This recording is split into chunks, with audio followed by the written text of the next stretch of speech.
इस चुनाव के अंदर अगर आप नेताओं की लिस्ट बनाने लगें, जो नेता चुनाव नहीं लड़ रहे हैं, लेकिन उन नेताओं का जलवा इस चुनाव में खूब दिख रहा है। मुझे लगता है कि ऐसे नेताओं की लिस्ट में सबसे पहले नंबर पर प्रियंका गांधी आएंगी। प्रियंका गांधी की रैलियों में, सभाओं में ऐसी भीड़ उमड़ करके आ रही है, इस तरह से भीड़ उमड़ करके आ रही है, और वो हर राज्य में उमड़ करके आ रही है। रोड शो के अंदर अब सवाल ये उठने लगा है कि प्रियंका गांधी की ये आंधी जो भीड़ के रूप में दिख रही है, क्या वाकई बीजेपी को उड़ा ले जाएगी। और एक और बड़ी खबर आपको दिखाने वाला हूं। साउथ के जाने माने सुप्रसिद्ध एक्टर अल्लू अर्जुन, वो भी कांग्रेस के साथ में प्रचार में आए हैं और एक विधायक के लिए वहां पर उन्होंने प्रचार करने का काम किया है। वो तस्वीरें भी मैं आपको दिखाऊंगा, लेकिन पहले जरा फुल स्क्रीन पर आप ही कुछ तस्वीरें देखिए, किस तरीके से भीड़ यहां पर नजर आ रही है। और ये तस्वीरें हैं महाराष्ट्र की ये तस्वीरें आप देखिए। और महाराष्ट्र के नंदुरबार में प्रियंका गांधी को सुनने के लिए किस तरीके से यहां पर भीड़ निकल करके आई है। ये भीड़ अपने आप में बता रही है कि प्रियंका के लिए लोगों का इस तरह से उमड़ करके आना वाकई बीजेपी के लिए बहुत बड़ी चिंता अब खड़ी कर रहा है। प्रियंका, जिनको बीजेपी ने हमेशा एक तरह से उनको कभी छूने का काम नहीं किया, लगा कि प्रियंका को छुआ तो प्रियंका और ज्यादा तीखी हो जाएंगी, और ज्यादा हमलावर हो जाएंगी। लेकिन बीजेपी जिस तरीके से प्रियंका गांधी को इग्नोर करती रही, इस चुनाव में प्रियंका गांधी एक ऐसा फैक्टर बनकर के निकल रही है जो अपनी सभाओं के अंदर भीड़ खींच रही है।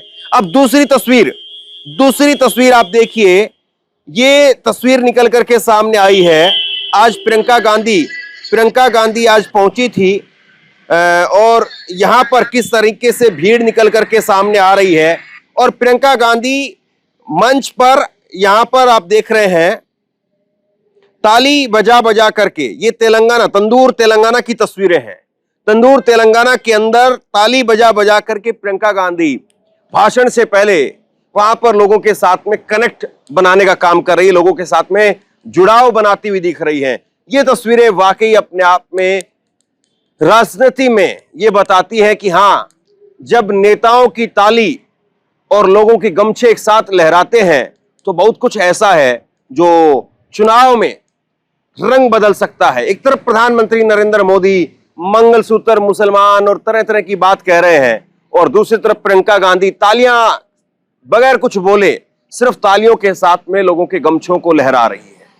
और वहां पर लोग जो है प्रियंका गांधी को देख करके प्रियंका गांधी के समर्थन में गमछे लहरा रहे हैं। और यही एक और तस्वीर देखिए, तेलंगाना के अंदर रोड शो किया गया, और इस रोड शो में भी प्रियंका गांधी जबरदस्त तरीके से यहां पर एंजॉय करती हुई नजर आई, और लोगों के साथ में प्रियंका गांधी का जो जुड़ाव था वाकई देखने को मिलता है। और इसके साथ साथ एक तस्वीर मैं आपको और दिखाता हूं। ये तस्वीर है अभिनेता अल्लू अर्जुन, और इन्होंने विधायक शिल्पा रवि के लिए प्रचार किया है। और ये तस्वीरें आप देखिए, जबरदस्त तरीके से भीड़ निकल करके सामने आई है, जबरदस्त तरीके से यहां पर भीड़ निकल करके आई है। और ये भीड़ अपने आप में ये बता रही है कि लोग पैर रखने के लिए जगह नहीं है। अगर ऊपर से एक मुट्ठी रेत फेंक दिया जाए तो शायद जमीन तक वो रेत भी ना पहुंचे, इस तरीके की भीड़ यहां पर नजर आ रही है। तो ये तेलंगाना, कर्नाटका, तमिलनाडु, केरला और अब महाराष्ट्र तक ऐसा लग रहा है कि इंडिया गठबंधन तकरीबन क्लीन स्वीप करता हुआ आ रहा है। और महाराष्ट्र में खास तौर पर जो बीजेपी ने जोड़ तोड़ किया, दोनों पार्टियों को तोड़ दिया, नेताओं को तोड़ दिया, पार्टियां तोड़ करके दूसरों को दे दी। अक्सर पार्टियां तोड़ी जाती थी, जो है वो सरकारें तोड़ी जाती थी, बनाई जाती थी, लेकिन पूरी पार्टी उठा करके किसी और को दे दी जाए। शरद पवार जैसे नेता, इतने पुराने और इतने कद्दावर नेता, महाराष्ट्र के इकलौते सबसे बड़े नेता, उनको भी एक तरह से हाशिए पर डाल दिया, उनकी पार्टी तोड़ करके भतीजे को दे दी। भतीजे के खिलाफ जो आरोप लग रहे थे, उनकी पत्नी के खिलाफ जो आरोप लग रहे थे, उन सब में क्लीन चिट दे दी। तो ये सारी चीजें बीजेपी के लिए एक एक करके अब सामने आ रही है, और महाराष्ट्र में ऐसा लग रहा है कि जबरदस्त तरीके से इस बार रोष, गुस्सा दिखाई दे रहा है। ये तस्वीरें अपने आप में बहुत कुछ बयां करती है। प्रियंका जब महाराष्ट्र पहुंची तो कैसे नरेंद्र मोदी को लपेटा, सुनते हैं। सब हिंदी समझते हैं? मन बना लिया है किसको जिताओगे? रेवंत जी आपके भाई हैं, खुश हो इनकी सरकार से? कांग्रेस ने गारंटी दी, गारंटी पूरे करने का काम शुरू किया है कि नहीं? सुरेश जी को जिताएंगे। इस इलेक्शन में भी गारंटी है। गरीब परिवारों की महिलाओं के लिए 1 लाख रुपए सालाना हर सबसे बड़ी महिला के खाते में। किसान के लिए एमएसपी कानूनी अधिकार बनेगा।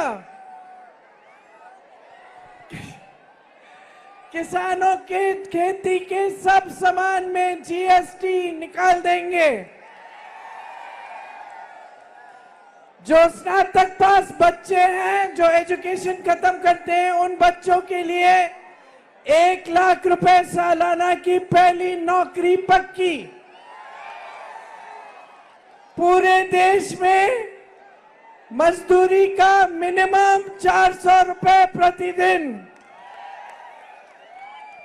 बहुत सारी ऐसी अच्छी गारंटी है जो आपके लिए लाए हैं, क्योंकि मोदी जी की सरकार ने 10 सालों में इस देश के गरीब, इस देश के मिडिल क्लास, इस देश के किसान, इस देश के मजदूर, इस देश की महिलाएं, इस देश के छोटे दुकानदार, छोटे बिजनेस वालों के लिए कुछ नहीं किया है। आपके लिए कुछ किया? आपकी तरक्की हुई?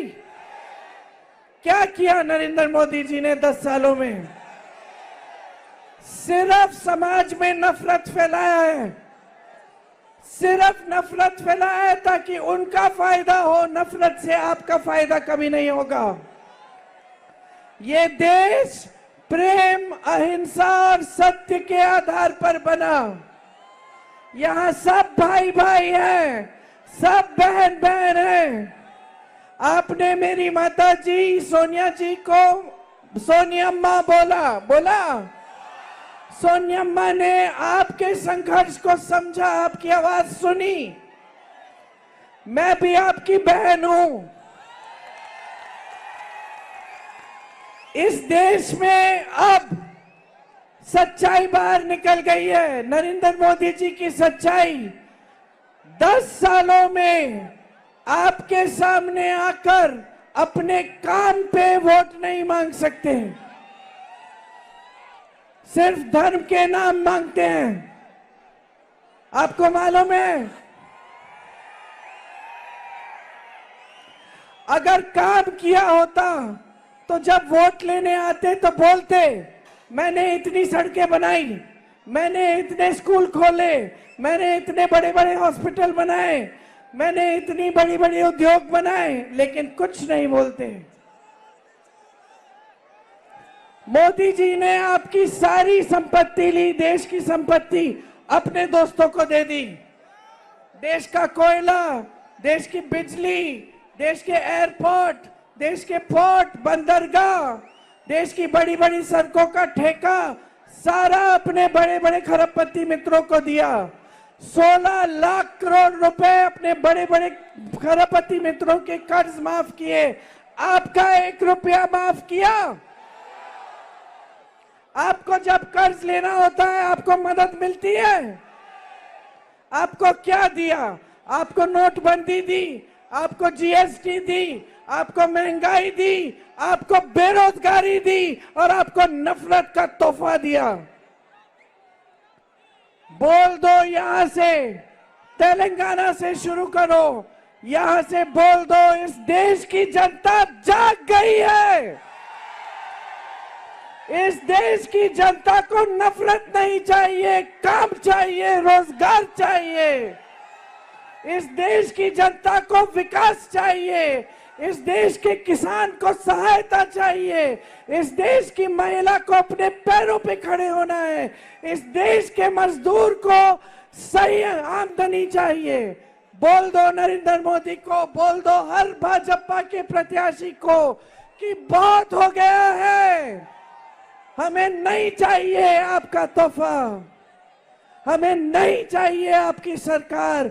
हम ऐसी सरकार लाएंगे जो इस देश में फिर से सच्चाई की राजनीति स्थापित करे, लोकतंत्र स्थापित करे। हमें आपका संविधान विरोधी विचारधारा आपकी नहीं चाहिए। बोल दो, यहां से संदेश भेजो, आप इस देश के लोकतंत्र को बचाएंगे, आप इस देश के संविधान को सुरक्षित रखेंगे, आप अपने अधिकार, अपने आरक्षण के लिए लड़ेंगे। कांग्रेस के प्रत्याशी को जिताओ, एक ऐसी सरकार लाओ देश में जो कभी आपको गुमराह नहीं करे, जो दिन रात आपके लिए काम करके दिखाए, आपकी सेवा करे।